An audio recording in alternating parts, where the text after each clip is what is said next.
I decided to make a new blue jammer, but this time with a different NRF24, the green version, which in theory is the same, but in practice um, should have a longer range. So it should be noticeable as well.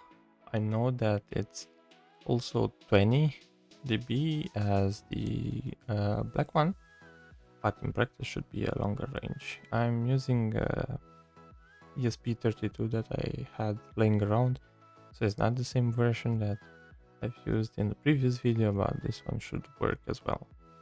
It has an external antenna, I mean ability to connect to an external antenna, but we won't need one.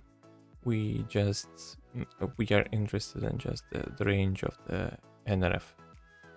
It doesn't really matter the range of the ESP itself.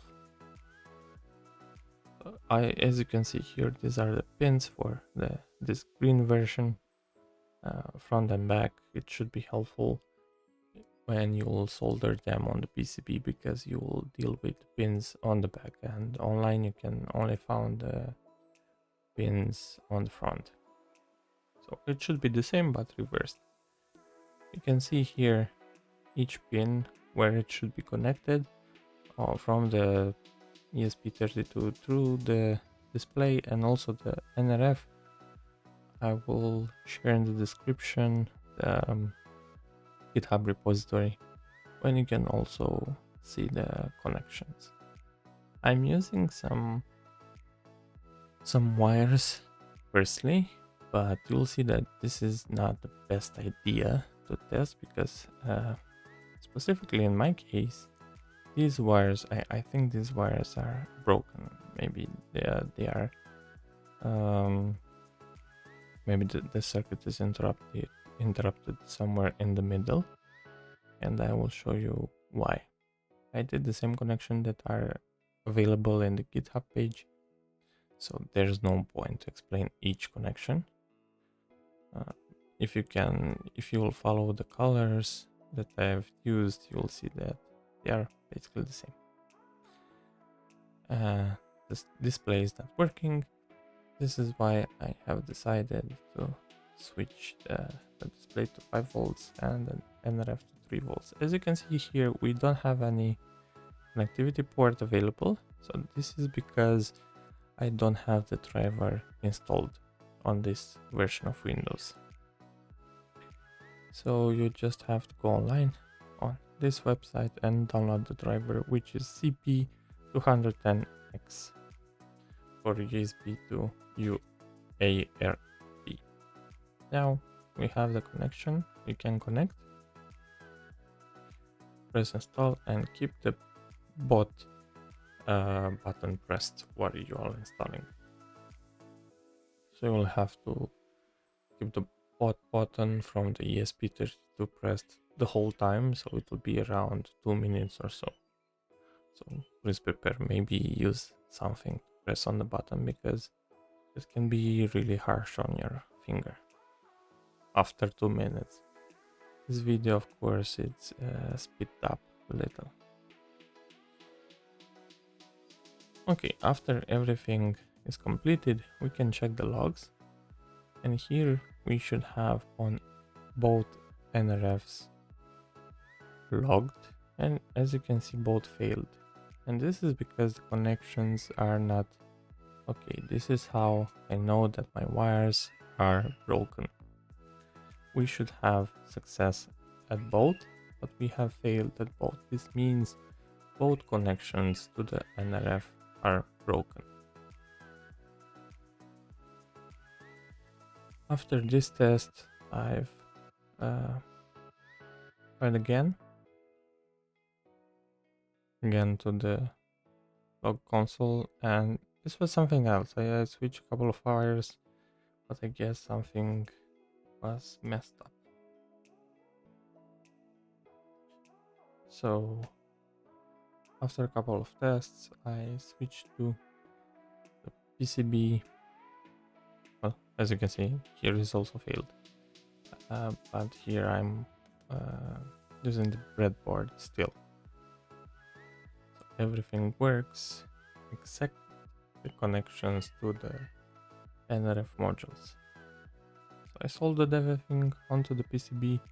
As you can see here, there are some tips that I should share. I've used the display, I've connected the display to the 5 volts and the modules to the 3.3. You have to be really careful how you will solder modules. Also, as you can see on the ESP, we have bottom left a CMD pin. That's not ground, that's not GND, it's CMD. You have 2 other ground points, but please don't use that point as ground.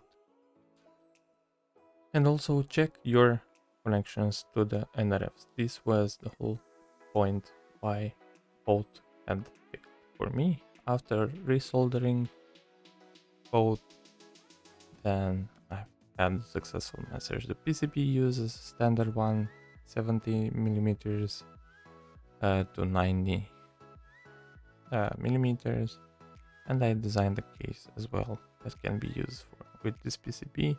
I've used some 4 millimeter in diameter heat inserts for 2 millimeter screws.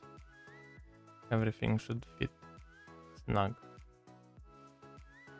It's almost the same version of the previous case. The only difference is this one is a bit wider to fit the new PCB. I didn't want to waste any time to cut the PCB. And this one should be a bit, I think a bit thinner, because I had to redo the buttons, so they are a bit smaller. I will share the CTL for the entire case into the description. So everything fits, it's snug. We can plug it in and see what happens. And as you can see, once I plug it in, when I try to connect,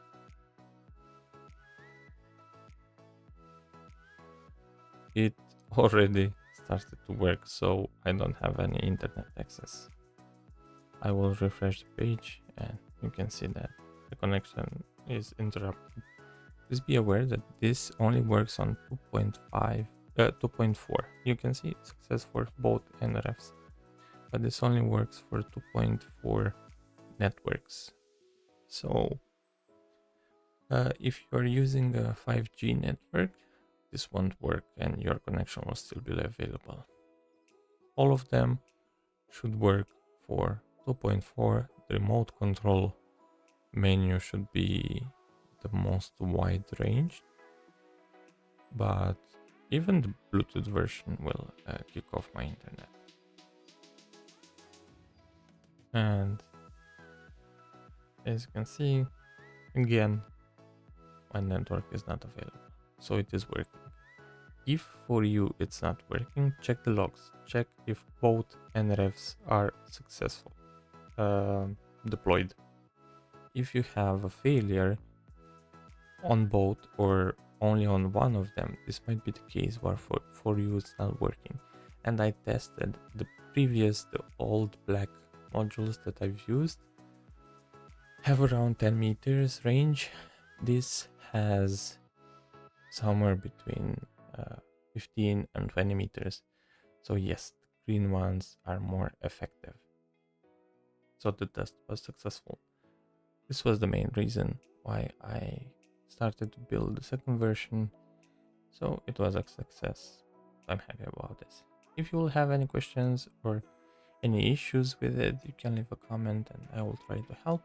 But first, please check the logs and make sure that both NRF's modules are successfully deployed.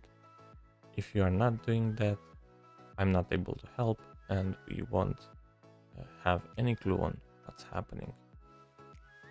I will try to do some more versions in the future, but for now this has a longer range. So yes, the green ones are better than the black ones.